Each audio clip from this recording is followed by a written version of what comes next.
My name is Fatiya Adam. I was originally from Ethiopia, so I was born in Ethiopia. I born in 1988. I work for Lutheran Service in Iowa as a case manager or case worker for Refugee and Immigrant Service here in Sioux City. And you weren't at Lutheran Services at that time? No, I was with Mary J. Australia Community House. I love that place. Yeah, I wake up every day excited to get to work. You know, as Mary J. Australia is open to the community, and you don't know who you help and who you see every day. Just go there, surprise, helping people, anybody who walk in, and you know.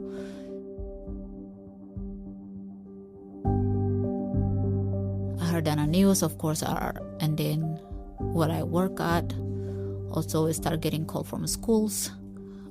Yes, the only issue probably the kids don't understand why they're not gonna go out, or why they're not going to school every day, or how come we don't go out to play or go take them to the park. Like why everything, like why we don't go to school anymore, why my teacher say this, why just like not understanding the whole virus thing, how it passed through. And then the more explaining, it's just that now they're actually afraid to go. They just think they're gonna die or something.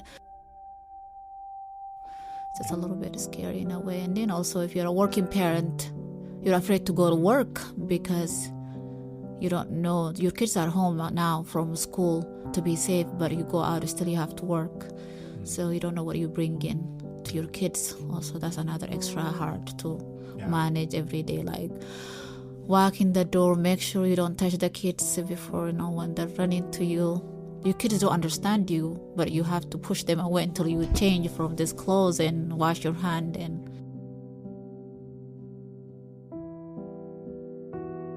for my husband, I mean, he has to actually afraid of the pandemic, and he doesn't know what to bring home to the kids, so he has to quit his job. He worked at Tyson, so that's when a lot of viruses spread. And Tyson, a lot happened every day. People get home and sick. So he have to decide, like, choose job or his family, and then he have to quit a job. So he was home, in a way, make a little bit easier so I can go to work. He can be home with the kids. But again, when you have this big family, you need two people to work in the household in order to manage. It's hard, and like, you know, the life still goes on. You still have bills to pay, you still have things to worry, but it doesn't cost between us. Understand why he did what he did. It's for safety of our kids. It's just that then one of us have to work more hours and more, like, we have to choose him to not work and I work more, because with my job it's way easier to protect myself from the pandemic than his job, even though I would say his job the one makes or bring more money in. It's pandemic, and so I'm a wife, and I understand that everybody's different, so I understand the situation, I manage. In a way, I'll think one thing pandemic is brought kids together, it brought a family together.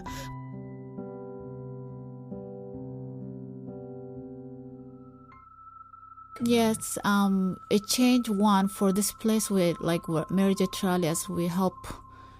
It's open to everybody, but a lot of time, a lot of client that comes here, those people who doesn't speak the language, or, you know, they need help, don't even understand about this pandemic, how it's spreading, how it's easy to spread, and what they need to do to protect themselves. They don't have access to their language, explain more detail.